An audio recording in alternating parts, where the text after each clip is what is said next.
The FDA has approved 2 medications to help you stop smoking, and prescription medications can make a big difference for some people. But no drug works for everyone, and any medicine can have some side effects. Bupropion was initially approved as an antidepressant with the trade name Wellbutrin.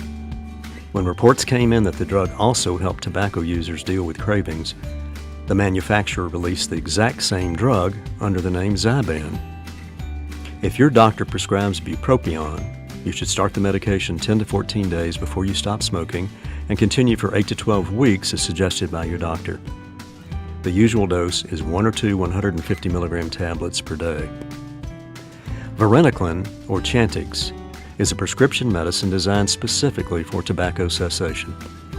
It binds to nicotine receptors in the brain and has 2 separate effects. First, it blocks the pleasurable effect associated with smoking. Secondly, it also reduces the intensity of withdrawal. Studies have claimed that Chantix can double the odds of quitting in comparison to no medication at all. If your provider believes Chantix makes sense for you, start 1 week before you stop smoking, take after meals with a full glass of water, and continue the medication for 12 weeks. Both bupropion and varenicline can help you deal with the side effects of nicotine withdrawal.